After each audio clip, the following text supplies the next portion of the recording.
제7장 형제자매 여러분, 나는 지금 율법을 아는 여러분에게 말하고 있습니다.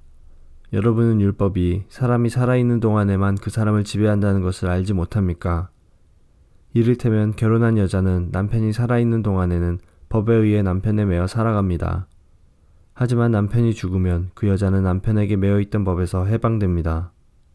그래서 여자가 남편이 아직 살아있는데도 다른 남자와 결혼하면 그 여자는 간음죄를 짓는 것이 되지만, 만일 남편이 죽으면 그 여자는 그 법에서 해방되므로 다른 남자와 결혼하더라도 간음죄를 짓는 것이 되지 않습니다.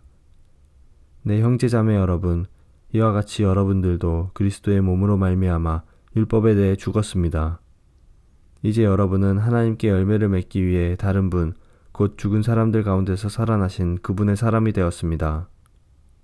전에 우리가 죄의 성품에 사로잡혀 살아있을 때는 율법이 우리 몸속에서 죄를 지으려는 욕망을 일으켜 죽음에 이르는 열매를 맺게 했었습니다. 그러나 이제 우리는 우리를 가둔 율법에 대해 죽고 율법으로부터 해방되었습니다. 그러므로 우리는 기록된 문자에 따라 하나님을 섬기는 것이 아니라 성령의 새로운 방법으로 하나님을 섬깁니다. 그렇다면 우리가 무슨 말을 하겠습니까? 율법이 죄입니까? 절대로 그렇지 않습니다. 율법이 없었다면 나는 죄가 무엇인지 알지 못했을 것입니다. 율법이 탐내지 말라고 말하지 않았다면 나는 탐내는 것이 무엇인지 알지 못했을 것입니다. 그러나 죄는 이 계명을 이용하여 기회를 엿보아 내 속에서 온갖 탐심을 일으켰습니다. 율법이 없다면 죄는 죽은 것이나 다름없습니다. 전에 내가 율법과 상관이 없었을 때 나는 살아있었습니다. 그러나 계명이 들어오자 죄가 살아났고 나는 죽었습니다. 그래서 생명으로 인도해야 할 계명이 사실 나를 죽음으로 이끄는 계명이 되고 말았습니다. 죄가 계명을 이용하여 기회를 엿보아 나를 속였고 그 계명으로 나를 죽였습니다. 그러므로 율법은 거룩하며 계명도 거룩하고 의롭고 선합니다. 그렇다면 선한 것이 나에게 죽음을 가져다 주었단 말입니까?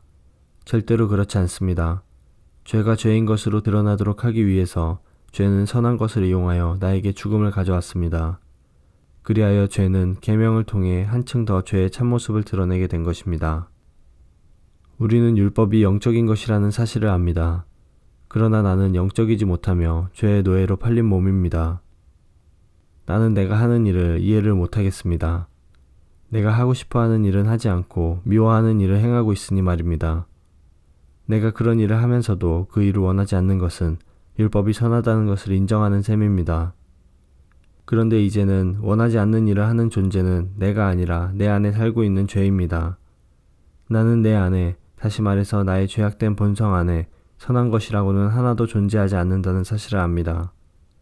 선을 행하려는 바람은 내게 있지만 선을 행할 수는 없습니다.